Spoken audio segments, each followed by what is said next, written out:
Vamos abrir a Escritura, irmãos, no texto de Atos dos Apóstolos, capítulo 9, e nós vamos ler do verso 1 até o verso de número 9. Atos dos Apóstolos, capítulo 9, do verso 1 ao verso de número 9. Enquanto os irmãos abrem a Escritura, quero aproveitar para fazer a saudação de todos, com a graça e a paz do Senhor Jesus Cristo. Aqueles que nos acompanham pela internet também, nossa saudação a todos que nessa manhã estão aqui cultuando a Deus juntamente conosco. Atos, número 9, do verso 1 ao verso de número 9.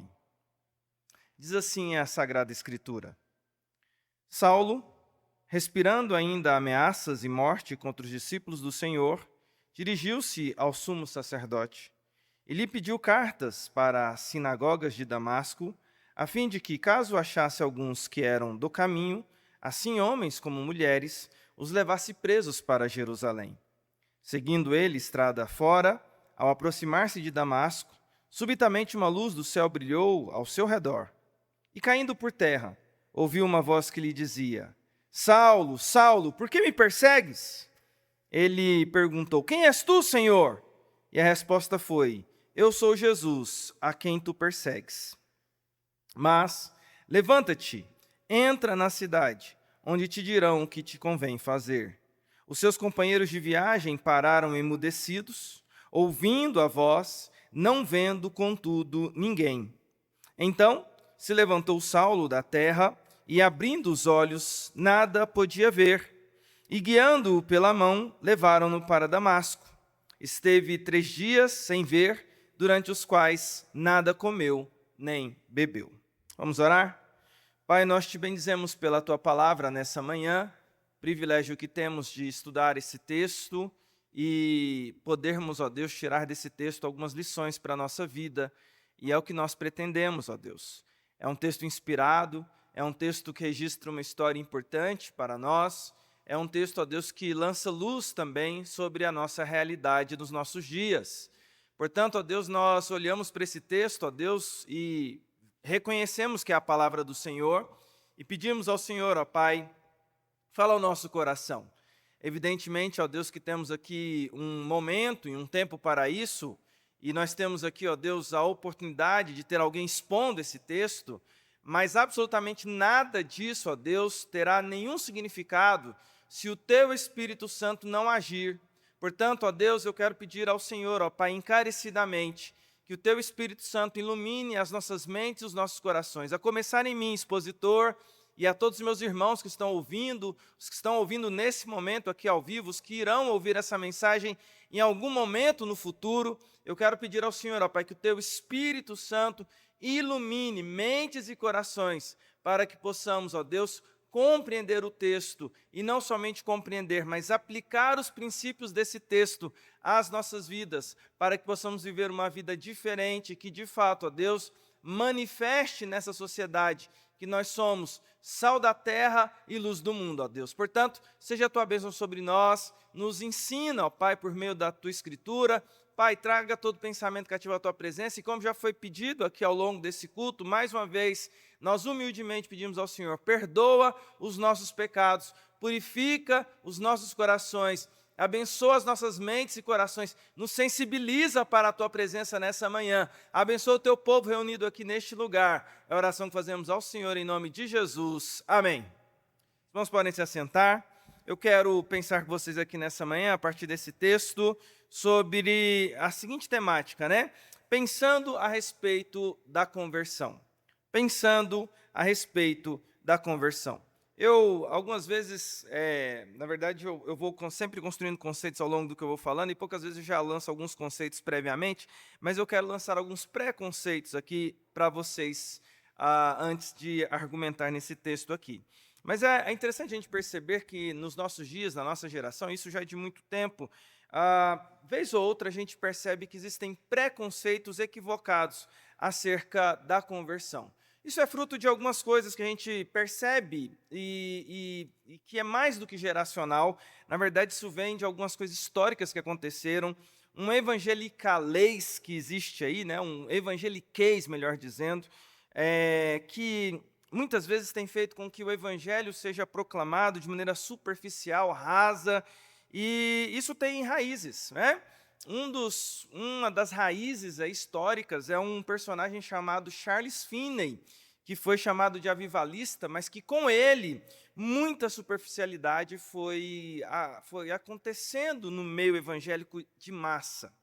Isso gerou e tem gerado muitas vezes aquilo que a gente percebe e me permitam dizer isso aqui com muito zelo no meu coração, mas conversões que são superficiais.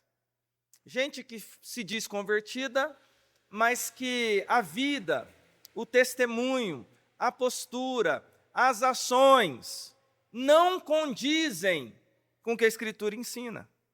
Portanto, nessa manhã, eu quero pensar com vocês acerca da conversão, pensamentos a respeito da conversão. Eu quero trazer aqui 3 pensamentos sobre o que é a conversão olhando para a Escritura. E nada melhor do que pegar aqui um registro bíblico de um personagem descrito para nós, mostrado para nós, como alguém que a Bíblia mostra o dia da sua conversão. A Bíblia apresenta para nós como se deu a conversão dele. E a Bíblia mostra para nós o que é o resultado da conversão dele. Veja, esse texto de Atos 9 é um texto registrado por Lucas, que é o autor do livro de Atos, e é tão interessante esse texto que Lucas entendeu que esse registro dessa história da conversão do apóstolo Paulo precisaria ser reenfatizada. Se você é um leitor do livro de Atos, o livro de Atos é magnífico, maravilhoso. Inclusive aqui no capítulo 9 há uma mudança na narrativa de Lucas, porque Lucas até então ele vem narrando ali sobre os discípulos de Jesus e os primeiros passos da igreja. A partir de Atos 9 e em especial Atos 13, Lucas muda a narrativa do personagem principal a quem ele vai acompanhar no livro de Atos. E a partir aqui de Atos 9, depois Atos 13, você tem aí o apóstolo Paulo, que aqui ainda está sendo chamado de Saulo pelo seu nome judeu, e depois Paulo lá para os gregos. Bem, mas esse texto aqui, e eu estava falando que ele é interessante porque Lucas entende que ele é tão importante que ele registra esse texto 3 vezes no livro de Atos. Olha só, a conversão de Paulo vai aparecer em Atos 9, que é o que nós estamos lendo, vai ser repetida em Atos 22, e é o próprio Paulo testemunhando, e depois o próprio Paulo testemunhando de novo da sua conversão lá em Atos 26. 3 vezes esse texto, e ele em 22 e em 26, tem um detalhezinho ali diferente aqui e acolá, mas é o mesmo registro dessa conversão. E o que eu quero trazer para os irmãos aqui nessa manhã sobre pensamentos acerca da conversão? 3 áreas importantes que aconteceram na vida do apóstolo Paulo que precisam acontecer em nossas vidas e precisamos pensar sobre isso. Pensamentos a respeito da conversão. Primeiro pensamento é uma desconstrução de todos os meus conceitos equivocados. Quando eu penso sobre conversão, preciso lembrar que conversão, biblicamente falando, a primeira coisa que acontece na conversão é uma desconstrução de todos os meus pensamentos equivocados, ou de todos os meus conceitos equivocados. A primeira área, a sua mente, os seus pensamentos são impactados. Veja Atos 9, de 1 a 3, o que diz o texto para nós? Saulo, respirando ainda ameaças e morte contra os discípulos do Senhor, dirigiu-se ao sumo sacerdote e lhe pediu cartas para as sinagogas de Damasco, a fim de que, caso achasse alguns que eram do caminho, assim homens como mulheres os levasse presos para Jerusalém. Seguindo ele estrada afora, ao aproximar-se de Damasco, subitamente uma luz do céu brilhou ao seu redor. A primeira coisa que acontece aqui na vida do apóstolo Paulo, aqui ainda Saulo, é uma desconstrução de todos os seus conceitos equivocados. Veja como a Bíblia registra quem é esse homem para nós. Antes desse versículo 3 que diz que uma luz brilhou ao seu redor. Quem é ele? Ele é um fariseu. Saulo, fariseu. Quem é ele? Ele é um judeu zeloso. Diz aqui o texto que ele está aqui com um objetivo na sua mente. Ele respira ameaças contra os discípulos do Senhor. É o que diz o verso 1 do capítulo 9. Se você volta 2 capítulos, você vai ver Saulo pela primeira vez aparecendo, Paulo, né? Lá no final da morte de Estevão. o primeiro mártir, e diz que as roupas eram lançadas aos pés deste Saulo. Atos capítulo 8, verso 1, ou final do capítulo 7 ali, verso 60. E Saulo consentia com a sua morte. Veja, é esse homem que nós encontramos aqui, um judeu zeloso, um religioso, e ele, na sua mente e construção de conceitos que ele tinha da realidade, ele tinha uma missão: eu vou combater aquilo que está errado. E quem que ele perseguia? Os discípulos do Senhor, os do caminho. Ele tinha essa perspectiva, ele tinha esse pensamento, ele tinha esses conceitos estruturados na mente dele, ele tinha essa perspectiva da realidade, ele tinha esse conceito daquilo que ele achava que era o certo. Até o momento em que uma luz brilha ao redor dele. E sabe o que essa luz faz, irmãos? Desconstrói absolutamente todos os conceitos equivocados de Saulo. Meu querido irmão, minha querida irmã, a primeira coisa que a verdadeira conversão faz em nós é desconstruir conceitos equivocados que foram estabelecidos na sua mente. E a gente precisa ser maduro para pensar sobre isso. Porque pode ser, meu querido irmão, e pode ser, minha querida irmã, que conceitos com os quais você foi criado desde a sua infância, ensinamentos que foram trazidos para você desde a sua infância, aspectos culturais que foram colocados na sua mente desde a sua infância, pela sua família, pela escola que você estudou, pelo que foi ensinado pela TV, pelo que foi ensinado pela sua geração, pelo que foi ensinado pela cultura do século XX e século XXI. Pode ser, e eu vou dizer para você que provavelmente está errado. E nós, quando passamos pela conversão, a primeira coisa é revisitar os nossos conceitos, pensamentos, interpretação da realidade e falar assim: esses conceitos aqui não condizem mais com a nova vida que eu pretendo ter. A primeira coisa que acontece com o apóstolo Paulo, aqui ainda Saulo, é que ele percebe que o caminho que ele estava seguindo, que ele achava que era o certo, estava totalmente errado. Ele estava fazendo aquilo que ele achava que era certo. Ele respirava. Quando fala que ele respirava, dá a entender aqui que aquilo ali ocupava a prioridade da vida dele. E ele percebe que aquilo tudo era um grande erro. Meu querido irmão, minha querida irmã, conversão é uma desconstrução de conceitos equivocados. Que Deus nos ajude, em nome de Jesus, a, se necessário for, desconstruir conceitos equivocados que, porventura, ainda persistem em nosso coração. É por isso que eu comecei falando sobre a superficialidade do evangeliquez dos nossos dias. Hoje em dia é muito comum ver pessoas que vão para a igreja, se declaram convertidos, mas continuam ainda com conceitos, pensamentos, ideias, interpretação da realidade do velho homem. Isso não condiz, porque quando a luz brilha, meu querido irmão, minha querida irmã, tudo muda, ou precisa mudar, em nome de Jesus.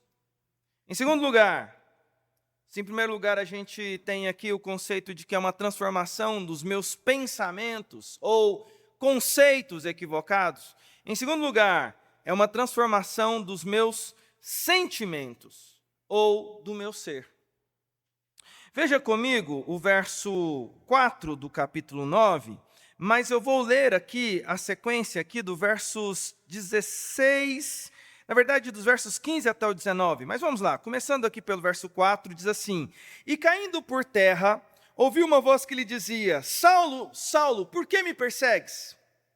Aí vamos lá a partir do verso 15, 9 e 15.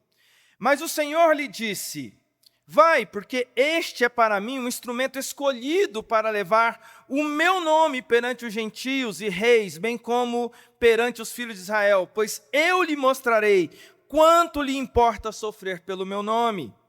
Então Ananias foi, e entrando na casa, impôs sobre ele as mãos, dizendo: Saulo, irmão, o Senhor me enviou, a saber, o próprio Jesus que te apareceu no caminho por onde vinhas, para que recuperes a vista e fiques cheio do Espírito Santo. Imediatamente lhe caíram dos olhos como que escamas, e tornou a ver. A seguir, levantou-se e foi batizado. E depois de ter se alimentado, sentiu-se fortalecido, então permaneceu em Damasco alguns dias com os discípulos. Em segundo lugar, conversão é uma transformação dos meus sentimentos, uma transformação do meu ser. O verso 3 do capítulo 9 termina mostrando que uma luz brilha ao redor de Saulo. E aqui a gente tem algumas coisas interessantes, né? Diz que Saulo caiu, mas quando a gente vê os registros de desenhos infantis sobre isso aí, diz que ele estava caindo de um cavalo. E a gente sempre precisa dizer isso aqui, ó, a Bíblia nunca diz que ele caiu do cavalo, diz que ele caiu, tá? Mas não tem cavalo aqui na história, tá bom? Ele caiu, depois ele se levanta. Mas nesse cair dele aqui, por causa dessa luz que brilha, no verso 4 diz que o próprio Jesus fala para ele: Saulo, Saulo, por que me persegues? Do verso 15 em diante, a gente tem a sequência da história ali, em que Saulo vai para um lugar designado ali pelo próprio Senhor Jesus, e Jesus, conduzindo as ações, manda até lá um homem chamado Ananias. E esse Ananias, quando fica sabendo que ele precisa ir encontrar com Saulo, eu acho engraçado Ananias conversando com Jesus, dizendo assim: Jesus, é como que querendo explicar, né? Jesus, esse Saulo aí, ele é perigoso, o senhor está mandando eu ir lá mesmo encontrar com ele? A fama dele é horrível, esse homem é violento, esse homem está matando cristãos. E aí o próprio Senhor disse para Ananias: eu tenho um plano na vida deste homem, ele vai sofrer pelo meu nome. E aí o verso 19 termina dizendo o seguinte, que Paulo é batizado, verso 18, e no 19 diz que ele sentiu-se fortalecido. Sabe, todo esse processo pelo qual Paulo está passando aqui me dá margem para interpretar que ele começa, ou está passando aqui, por algo importante na conversão, que é uma transformação dos sentimentos. Veja, nós encontramos Saulo aqui no começo dessa história com sentimentos muito claros aqui acerca dos cristãos. Nós vemos aqui que ele tem ódio, nós vemos aqui que ele é alguém que é autossuficiente, nós vemos aqui que ele é alguém que planeja maldades, porque ele está planejando aqui matar e prender os cristãos. E me permitam aqui abrir um parêntese aqui, fazer um rápido comentário, porque quem me conhece sabe que eu sempre uso esse comentário quando eu penso nesse texto, eu penso no apóstolo Paulo. Talvez um dos personagens bíblicos que eu mais teria curiosidade de conhecer é o apóstolo Paulo, com certeza, por toda a influência dele, por todo o seu amor, por toda a sua história, por quem essa pessoa é, a importância que Paulo tem para o cristianismo. Nós, reformados, amamos a teologia paulina, mas eu sempre falo assim, se eu tivesse, tá, irmãos, vem comigo aqui nesse pensamento aqui, se eu tivesse uma máquina do tempo e falasse assim, olha, você pode viajar para qualquer lugar da história, eu falo assim, eu gostaria de conhecer o apóstolo Paulo, eu queria ir lá conhecer o apóstolo Paulo. Meu irmão, eu teria que regular direitinho essa máquina do tempo, porque se eu chego para conhecer o apóstolo Paulo aqui, antes de Atos 9, ia dar ruim para mim. Se eu chego e falo assim, Paulo aqui é o Alexandre, cristão, que ama Jesus, antes de Atos 9, meu amigo, sabe o que ele ia fazer comigo? Ele ia acabar comigo, ele ia me destroçar, ele ia me prender, ia me levar preso, se não me matasse. E eu lá, Paulo, Paulo o quê, rapaz? Mas tudo muda na mente desse homem quando ele passa por uma verdadeira transformação promovida por Jesus. E o que muda nele? Veja, esse homem é um homem que, nos sentimentos dele, descritos na Escritura, ele é um homem que está repleto de ódio pelos cristãos, é um homem que é cheio de autossuficiência, porque ele está decidindo o destino dele, vou ali, vou pegar cartas, vou prender, vou para lá, vou para cá. É um homem que tem maldade, planeja maldade. Mas veja a mudança, e a mudança de sentimento, porque o verso 19 diz que agora ele se sentiu fortalecido, porque no verso 19, no verso 18 diz que o Espírito Santo, aliás, no verso 17 diz, o Espírito Santo encheu o coração do apóstolo Paulo. Esse homem agora é transformado.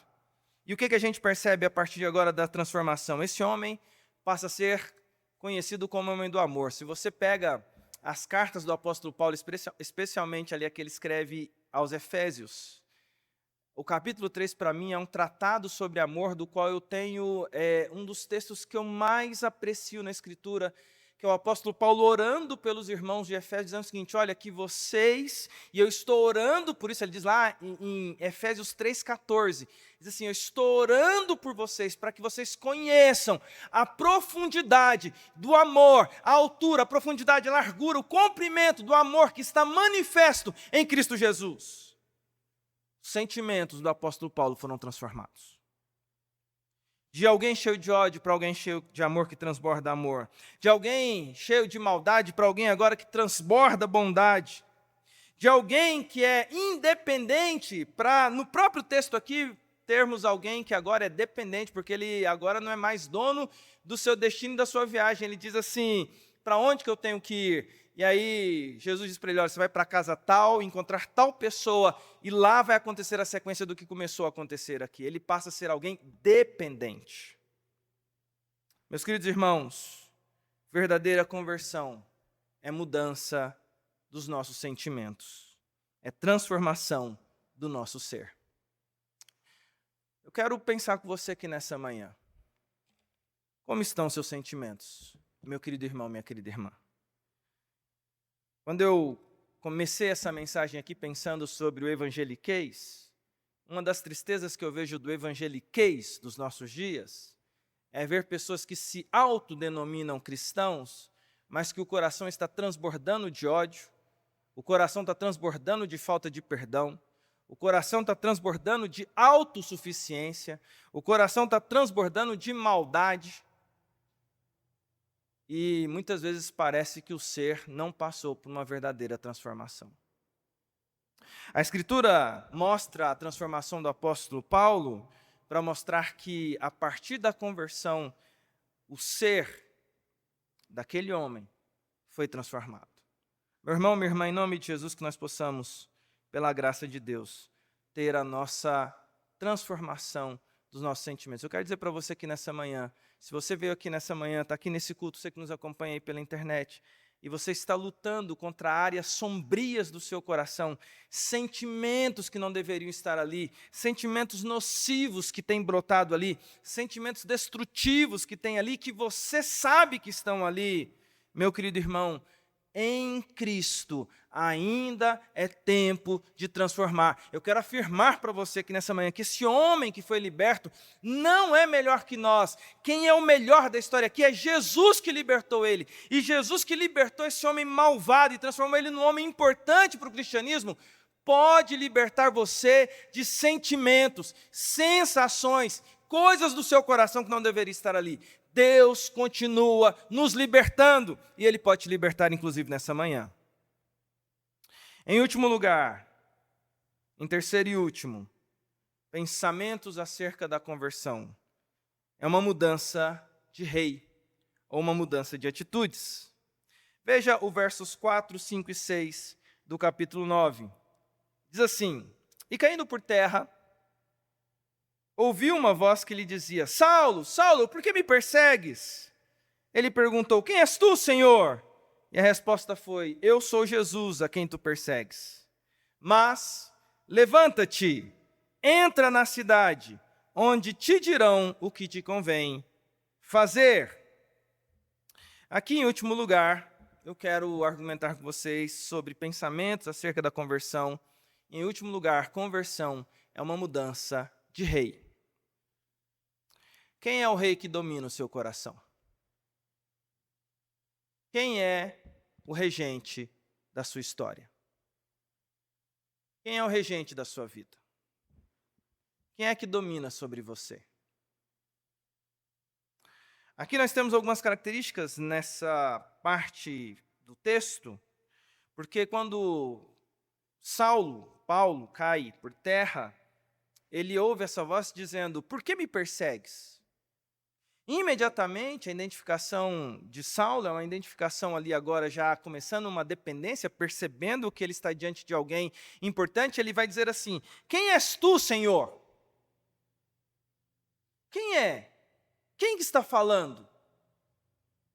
Ao que a voz que fala com ele diz assim, eu sou Jesus, a quem você está perseguindo.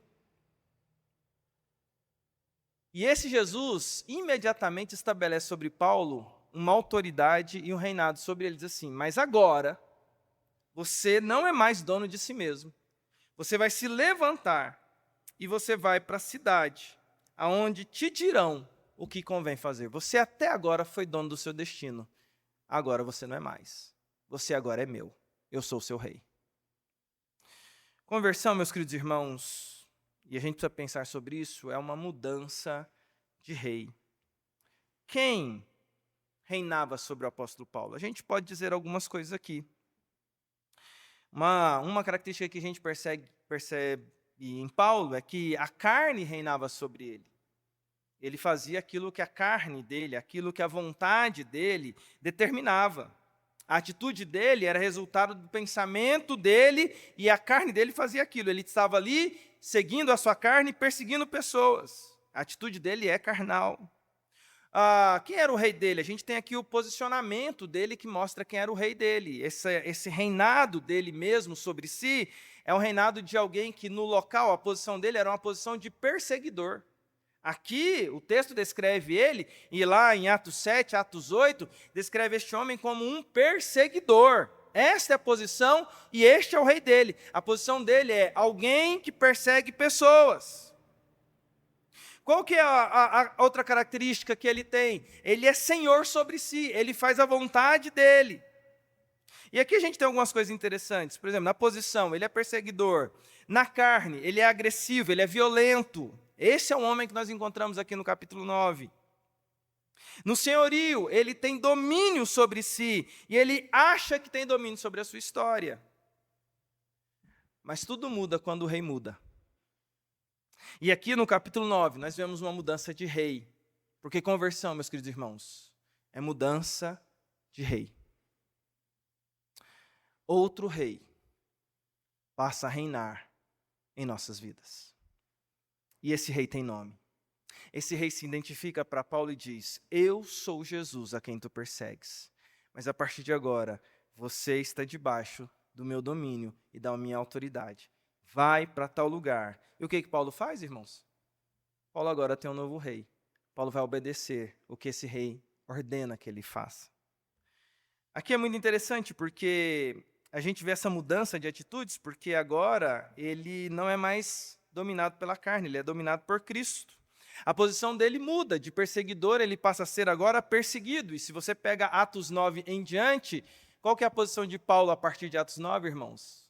Ele deixa de ser perseguidor, ele passa a ser alguém perseguido por causa do seu rei. Ele passa a ser alguém perseguido. E todo o livro de Atos é uma descrição, toda a sequência de Atos a partir de Atos 9 é uma descrição desse homem sendo perseguido. E agora, mais do que isso, ele que era senhor de si mesmo, ele passa a ser servo. Ele deixa a posição de senhor para assumir uma posição de servo. É uma mudança de atitude, é uma mudança de casa, é uma mudança de cosmovisão. Meu querido, minha querida irmã, eu quero caminhar para a conclusão dessa mensagem aqui, olhando para a conversão do apóstolo Paulo, e a consequência disso na vida dele, da mudança radical pela qual ele passou, para pensarmos aqui nessa manhã sobre nossas vidas.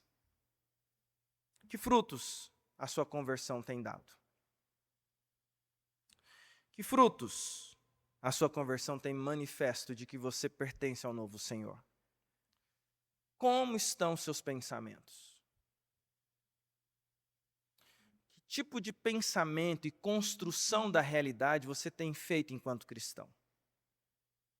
É lamentável perceber que existem cristãos mais apaixonados por conceitos da realidade que envolve política, que envolve economia, que envolve um monte de coisa, e que deixam de lado aquilo que é o principal, que é uma vida cristã que está acima. O cristianismo é superior às filosofias humanas.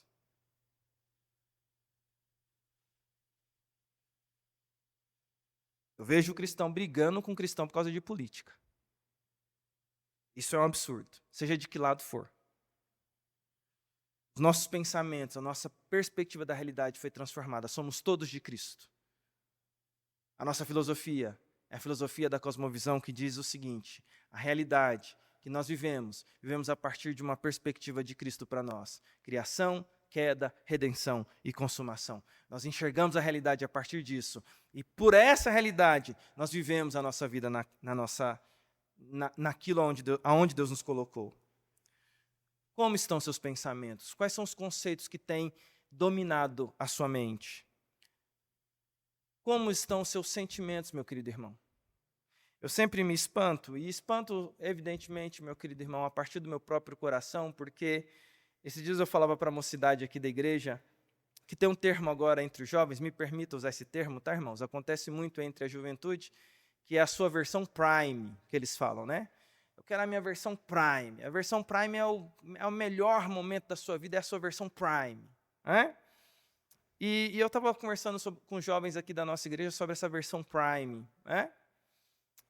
E eu falava sobre eles, que é triste perceber o quanto que a gente está longe dessa versão.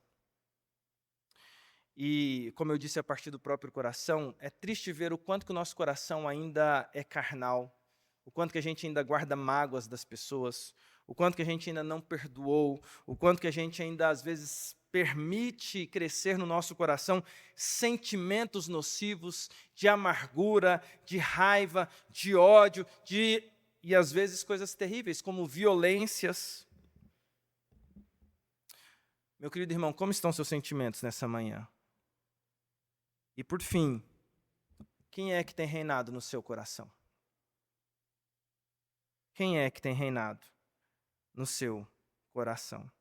Evidentemente que nossa intenção aqui é, ao confrontar com a palavra, relembrar que verdadeira conversão é mudança. Se eu estou na igreja e os meus pensamentos são os mesmos de quando eu não era cristão, se eu estou na igreja, os meus sentimentos são os mesmos de quando eu não era cristão. Se eu estou na igreja, as minhas atitudes são as mesmas de quando eu não era cristão. Se a minha ética é a mesma de quando eu não era cristão, alguma coisa está errada. E não é com Cristo. E não é com o Evangelho.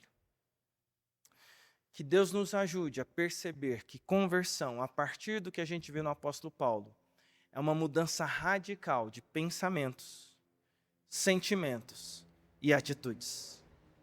Que Ele nos ajude, porque não é fácil.